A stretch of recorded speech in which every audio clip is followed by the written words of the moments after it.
Muna akong tagaan ng mga verses, daghan kayo about kung sa ilay sulat sa Panginoon sa Kristo diha sa Old Testament. Nakasulat na tanan. Kinahanglan, kung patabot sa Panginoon sa Kristo, kinahanglan matuman ang tanan. No? So, sugdan na ito ha, sa Lucas 24:44. Lucas 4. 24:44. Unya mingon sa kanila, kini mga butanga maugayon ang akong gisulti kanyo samtang uban bago kanyo kinahanglan matuman ang tanan nga isulat may tungod kanako sa balaod ni Moses sa usa ka sinulat nga propeta ingon man ang mga salmo. No? Kinahanglan matuman ang tanan. No? Unya mingon sa kanila kini mga butanga maugayon ang akong gisulti kanyo samtang uban bago kanyo kinahanglan matuman ang tanan nga naisulat may tungod ka na ko sa balaod ni Moises sa mga sinulat sa mga propeta ingon man sa mga salmo. No? Ato na ang dagaan ng mga verse sa mga balaod ni Moises. Ato sa Deuteronomio 18. Deuteronomio 18:15. Ang Ginoo nga inyong Dios magpadala og propeta sa mga kanako gikan kaninyo og kinahanglan motahod kamo kaniya. No? Sulat na nagaan. No? Sa unang nagaan, ha? Ang Ginoo nga inyong Dios nagpadala og propeta sa mga kanako gikan kaninyo og kinahanglan motahod kamo kaniya. Ang imasabot diha ang atong Ginoo Jesu-Kristo. No? Ato po nagmasahon sa old. Ato na mong tanawang pag-abot sa new, sa Buhat 3:22. Buhat 3:22. Kay si Moses mingon ang Ginoo nga inyong Dios magpadala kaninyo og propeta nga inyong kaliwag ingon nga siya nagpadala kanako kinahanglan kumano ninyo ang tanan nga iyang isulti kaninyo. No? So, isulti na po sa inyo. No? Hindi ka na sa all.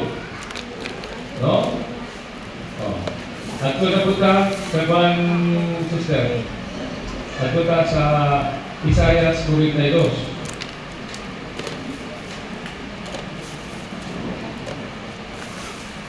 Kaya para masabtan yung tanan, mukulik rin siya. Yang Biblia, huwag lang ikibasan nga kung hindi lang mayong balita. Unya ato nagwan para masabtan ninyo tanan. Moabot ta hangtod sa kamatayon sa Panginoong Jesu-Kristo. Ato ni baybayon. Isaiah 42. Sa Isaias 42, sugdi sa 1 hangtod sa 8. Tapos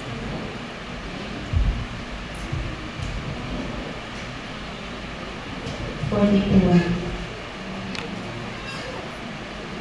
Ang Ginoo mingon ani ang akong alagad nga akong gitabangan, ang akong pinili o gitaymutan pag-ayo gihatag ko kani ang akong espiritu o gatagan niya justisya ang kanasuran.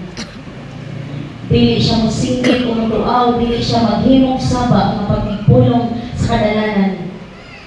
4. Dili niya balion ang huyang nga bugang ug dili niya palungon ang nagkaawok nga suga ipatuman gayud niya ang justisya. Dili gayud siya mawad-an o paglaong o maluya hangtod nga mapatunay niya ang justisya dinhi sa kalibutan ang kapuluan magpaabot sa iyang balaod. Okay. Mao kini ang giingon sa Dios ang Ginoo nga mao'y nagbuhat sa kalangitan ug nagbigyan niini ug nag-umon sa kalibutan ug sa mabutang nga naa niini siya mao'y naghatag og gininhawa sa katawhan o kinabuhi sa tanang binuhat ug karon siya nagingon sa iyang sulugoon. Ako ang Ginoo nagtawag kanimo aron ipatunhay mo ang katarong. Pinagi kanimo maghimo ako kasabutan uban sa tanang katawhan ug himuon ko ikaw kahayag sa kanasuran. No? Mo kahayag sa kanasuran kinsa man. Jesus. Ang atong Ginoong Jesu-Kristo. No? Sulat na daan sa Old Testament nakasulat na tanandaan. No? Verse 7. Verse 7. Aron pagpabukas sa mga mata, sa mga buta o pagpagawas sa mga bilanggo gikan sa mangitngitan nga bilangguan.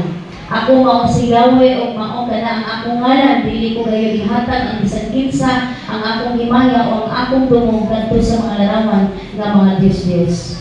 No? So, diyan nato makita nga sa Old Testament, gisulti na ng daan. No? Isa pa yung pagbukat, so, naalang abog na ang kaluwasan. No? Pinagi sa itong Ginoong Jesucristo. Diba? At basan nyo, naana sa Mateo 12, 18 hangtod sa 21. Kaya siya, sa Isaiah ka, pag-abot sa inyo na, parawa. 12. 18.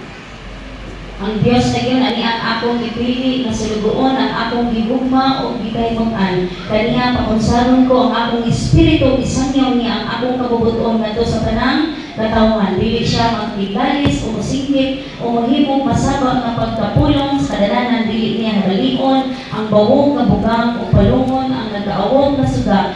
Magpadayon siya sa iyang buhat hangtod niya mapatunay niya ang hustisya. No? So, isulti na. Pag-abot sa inyo, kung sa nasa all, hinahinay na, ganito na, hangtod na abot na niya sa kapasan, sa kamatayon ng pagkabanaw. No? Naribig na. Karon, buta na, may tag Emmanuel. Katoo, Emmanuel, sa New Testament na ninyo mabasa, isulti na nadaan sa Old Testament palanggaan, sa Isaiah 6:14.